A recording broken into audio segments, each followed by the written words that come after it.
여러분 안녕하세요. 오늘 정말 충격적인 소식을 가지고 왔어요. 트럼프 행정부에서 반도체 산업을 완전히 뒤바꿀 수 있는 어마어마한 정책을 검토하고 있다는 거예요. 시작하시기 전에 구독과 좋아요는 영상 제작에 큰 힘이 됩니다. 미국 반도체 기업들이 해외에서 수입하는 칩의 수량만큼 반드시 미국 내에서도 똑같이 생산해야 한다는 1대1 비율 정책을 추진한다는 월스트리트 저널 보도가 나왔어요. 여러분, 이게 얼마나 파격적인지 아시나요? 예를 들어서 애플이 대만 TSMC에서 만든 칩 1억 개를 수입한다면 반드시 미국에서도 1억 개를 생산해야 한다는 거예요. 못 지키면 관세 폭탄이 날아와요. 그런데 문제는 여기서부터래요. 미국에 과연 그런 생산 능력이 있을까요? 인텔 오하이오 공장은 당초 2025년 가동 예정이었는데 2030년으로 5년이나 연기됐어요. TSMC 애리조나 공장도 온갖 문제로 계속 지연되고 있고요. 이 정책이 성공하면 미국 반도체 제조업의 부활이 될 수 있지만 실패하면 오히려 산업 전체가 무너질 수도 있어요. 과연 어떻게 될까요? 오늘 철저히 파헤쳐 보겠습니다. 본문 1부, 1대1 정책의 충격적 메커니즘. 자, 먼저 이 1대1 정책이 정확히 뭔지 설명해 드릴게요. 기존의 관세 정책과는 완전히 다른 접근 방식이에요. 일반적인 관세는 수입품에 세금을 매기겠다는 건데 이번 정책은 수입하는 만큼 국내에서도 생산하라는 거예요. 이 비율을 일정 기간 동안 유지하지 못하는 기업들은 관세를 내야 한다고 하니까 결국 생산하든지 돈을 내든지 선택하라는 거죠. 이게 왜 혁신적인지 아시겠어요? 예전에는 수입품이 싫으면 비싸게 사라 였다면 이제는 수입하려면 국내 생산도 같이 해라가 된 거예요. 기업의 운영 방식 자체를 바꾸라는 거죠. 특히 팹리스 기업들한테는 정말 큰 충격이에요. 팹리스는 설계만 하고 생산은 외부에 맡기는 비즈니스 모델인데 이제 갑자기 너희도 공장 지어야 해 라고 하는 거니까요. 예를 들어 볼게요. 퀄컴 같은 회사가 대만 TSMC에서 칩 1억 개를 만들어서 수입한다면 반드시 미국에서도 1억 개를 생산해야 한다는 거예요. 못 지키면 관세 폭탄이 날아와요. 그런데 문제는 여기서부터예요. 미국에 과연 그런 생산 능력이 있을까요? 가장 대표적인 사례가 인텔 오하이오 공장이에요. 인텔이 1천억 달러를 투자해서 짓고 있는 오하이오 공장이 2030년으로 연기됐어요. 원래는 2025년에 가동을 시작한다고 했는데 5년이나 늦어진 거예요. 왜 이렇게 된 걸까요? 반도체 시장의 침체와 칩스 액트 자금 지원 승인의 지연 때문이라고 하네요. 그런데 이게 단순히 인텔만의 문제가 아니에요. 건설 비용 상승과 인력 부족이 주된 원인이라고 해요. 미국에는 반도체 공장을 지을 수 있는 전문 인력이 심각하게 부족한 상황이거든요. 여러분, 생각해 보세요. 세계 최대 반도체 회사인 인텔이 1천억 달러를 들여서 짓는 공장도 이렇게 어려운데 다른 중소기업들은 어떻게 하라는 거예요? TSMC 애리조나 공장 얘기도 해볼게요. 세계 최대 파운드리 회사인 TSMC도 미국에 공장을 짓고 있지만 온갖 민재를 겪고 있어요. 복잡한 컴플라이언스 요구사항, 현지 건설 규정, 그리고 광범위한 허가 절차 때문에 계속 지연되고 있다고 TSMC CEO가 직접 인정했어요. 더 흥미로운 건 문화적 차이와 인텔과의 인력 경쟁도 문제라는 거예요. 대만 직원들과 미국 직원들 사이의 업무 방식 차이, 그리고 숙련된 기술자를 두고 인텔과 경쟁해야 하는 상황이죠. TSMC의 첫 번째 팹은 당초 2024년 생산 예정이었는데 숙련된 인력 부족으로 2025년으로 다시 2027, 28년으로 연기됐어요. 자, 여기서 중요한 질문이에요. 세계에서 가장 앞선 반도체 제조 기술을 가진 TSMC도 이렇게 어려운데 트럼프의 1대1 정책이 과연 현실적일까요? 본문 2부, 팹리스 기업들의 생존 딜레마.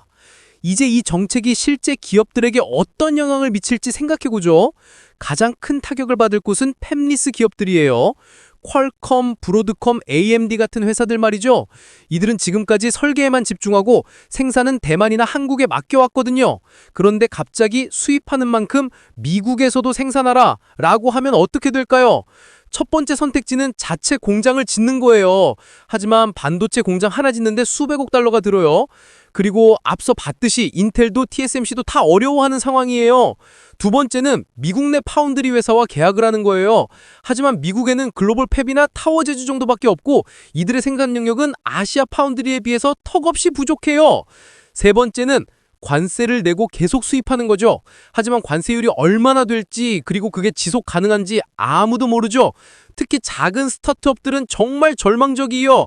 거대한 자본력도 없고 협상력도 부족한데 갑자기 이런 규제가 생기면 아예 시장에서 사라질 수밖에 없어요.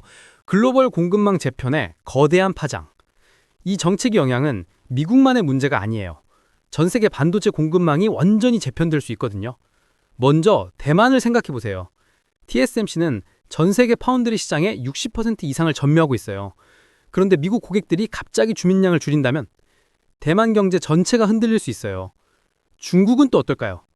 이미 미중 기술 패권 경쟁이 치열한 상황에서 이런 정책까지 나오면 중국은 더욱 자리퍼에 매달릴 거예요.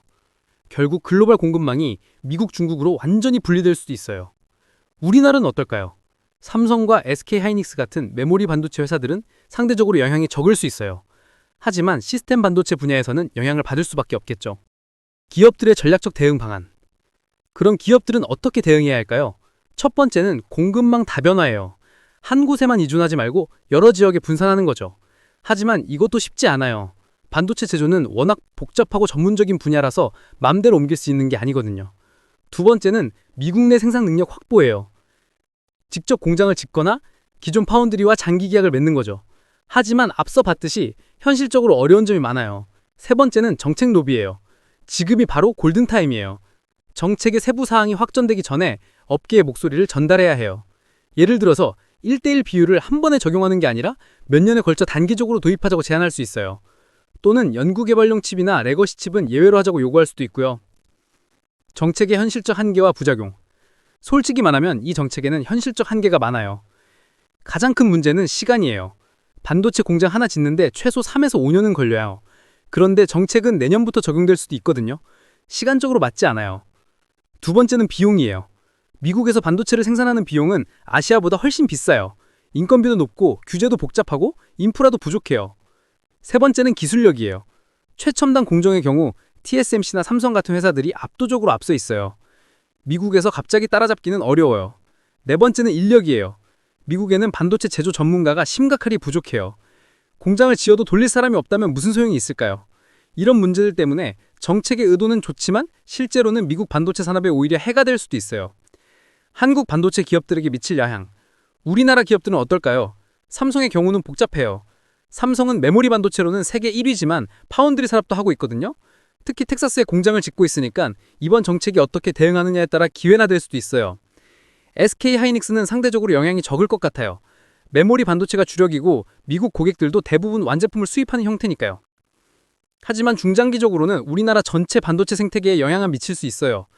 미국이 자국 내 생산을 강화하면 우리나라로 오던 주문이 줄어들 수도 있거든요. 반대로 기회가 될 수도 있어요. 미국 기업들이 공급망을 다변화하려고 하면 한국의 기술력 있는 기업들에게는 새로운 기회가 생길 수도 있거든요. 중국의 대응과 글로벌 패권 경쟁. 중국은 이 상황을 어떻게 볼까요? 아마 역시 미국답다고 생각할 것 같아요. 그동안 중국에 대한 반도체 수출 규제를 했더니 이제 자국 기업들까지 옥죄이고 있다고 보겠죠. 중국 입장에서는 오히려 기회일 수도 있어요. 미국이 자국 내 생산에만 집중하면 다른 나라들과의 협력에서는 중국이 더 적극적으로 나서겠다고 할 수도 있거든요.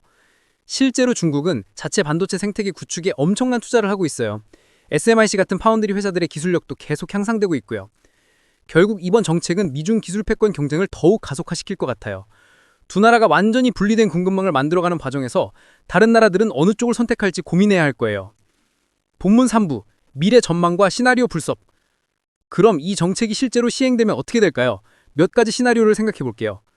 시나리오 1, 정책이 성공하는 경우 미국 내의 반도체 생산이 크게 증가하고 공급망 안정성이 확보됩니다. 몇 년의 혼란을 겪은 후에는 미국이 반도체 제조 강국으로 부상할 수 있어요. 하지만 그 과정에서 비용 상승과 일시적인 공급 부족은 불가피하겠죠. 시나리오 2, 정책이 부분적으로만 성공하는 경우 일부 기업들은 미국 내 생산을 늘리지만 많은 기업들이 관세를 내고 계속 수입하는 방향을 선택해요. 결과적으로 미국 내 생산은 어느 정도 증가하지만 기업들의 비용 부담은 크게 늘어나요. 시나리오 3, 정책이 실패하는 경우 현실적 한계 때문에 대부분의 기업들이 1대1 비율을 맞추지 못하고 관세를 내게 돼요. 이로 인해 미국 반도체 기업들의 경쟁력이 떨어지고 오히려 산업 전체가 위축될 수 있어요. 개인적으로는 시나리오 2가 가장 현실적일 것 같아요. 완전한 성공도 완전한 필패도 어려울 것 같거든요. 투자자 관점에서의 분석. 투자자 입장에서는 어떨까요? 단기적으로는 불확실성이 커서 반도체 주식들이 변동성을 보일 것 같아요. 특히 팹리스 기업들은 단기적으로 어려울 수 있어요. 하지만 장기적으로는 미국 내 반도체 제조업체들에게는 기회가 될 수 있어요. 글로벌 팹이나 인텔 파운드리 서비스 같은 회사들 말이죠. 또한 반도체 장비 회사들에게도 호재일 수 있어요. 미국 내 공장이 늘어나면 어플라이드 머티리얼즈, 램 리서치 같은 회사들의 매출이 증가할 거거든요. 반대로 아시아 파운드리 회사들은 단기적으로 어려울 수 있어요. 하지만 장기적으로는 비미국 시장에서의 점유율을 높일 기회가 될 수도 있고요. 기술 혁신에 미칠 영향. 이 정책이 기술 혁신에는 어떤 영향을 미칠까요? 단기적으로는 혁신이 둔화될 수 있어요. 기업들이 생산 문제에만 집중하다 보면 R&D 투자가 줄어들 수 있거든요. 하지만 장기적으로는 오히려 혁신을 촉진할 수도 있어요. 미국 내에서 전체 공정을 다 해야 하니까 더 효율적인 제조 기술이나 새로운 공정을 개발하려는 동기가 생길 수 있어요. 또한 공급망이 단순화되면서 설계와 제조 간의 협력이 더 긴밀해질 수 있고요. 이건 혁신에는 긍정적일 수 있어요. 소비자에게 미칠 영향. 결국 이 모든 비용은 소비자가 부담하게 될 거예요. 스마트폰, 노트북, 자동차 등 반도체가 들어가는 모든 제품의 가격이 오를 가능성이 높아요. 특히 초기에는 공급 부족으로 인한 가격 상승이 더 클 수 있고요. 하지만 미국 내 일자리는 늘어날 수 있어요. 반도체 제조업은 고부가가치 산업이니까 양질의 일자리를 만들어낼 수 있거든요. 결국 소비자 입장에서는 단기적인 비용 부담과 장기적인 경제적 이익을 어떻게 저울질하느냐의 문제일 것 같아요. 국제통상 규칙에 미칠 영향. 이 정책이 성공하면 다른 나라들도 비슷한 정책을 도입할 수 있어요. 예를 들어 중국이 외국 회사가 중국에서 뭔가를 팔려면 중국에서도 생산해야 한다고 할 수 있거든요. 유럽도 비슷한 정책을 만들 수 있고요. 그러면 글로벌 무역이 훨씬 복잡해질 거예요. 모든 회사가 모든 나라에서 생산해야 한다면 효율성은 크게 떨어질 거거든요.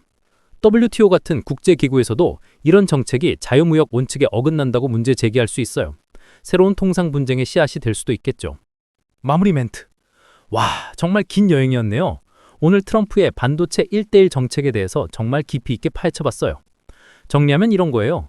트럼프가 수입하는 만큼 미국에서도 생산하라는 전례 없는 정책을 추진하고 있는데 이게 성공하면 미국 반도체 제조업의 부활이 될 수 있지만 실패하면 오히려 산업 전체가 큰 타격을 받을 수도 있다는 거죠.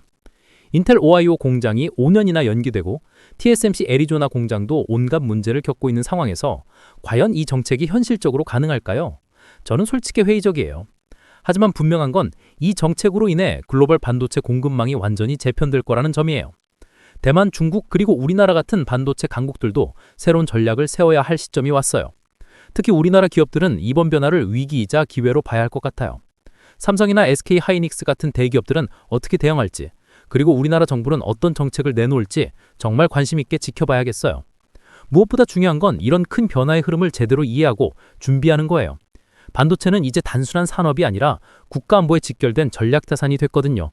여러분은 오늘 이야기를 듣고 어떤 생각이 드셨나요? 트럼프의 이 정책이 성공할 것 같으세요? 아니면 실패할 것 같으세요? 그리고 이런 분석 콘텐츠가 도움이 되셨다면 좋아요와 구독 꼭 눌러주시고요. 알림 설정도 해두시면 이런 중요한 소식을 놓치지 않으실 거예요. 다음 영상에서는 이런 반도체 정책 변화가 실제 투자에는 어떤 영향을 미칠지, 그리고 개인 투자자들은 어떻게 대응해야 할지에 대해서 다뤄볼 예정이에요. 중국의 반격은 어떨지, 유럽은 어떻게 나올지, 그리고 우리나라는 어떤 기회를 잡을 수 있을지도 계속 분석해서 전해드릴게요. 정말 격변의 시대에 살고 있는 것 같아요. 하지만 이런 변화를 제대로 이해하고 준비한다면 분명히 기회를 잡을 수 있을 거예요. 그럼 다음 영상에서 또 만나요. 오늘도 끝까지 시청해주셔서 정말 감사합니다. 행복한 하루 되세요.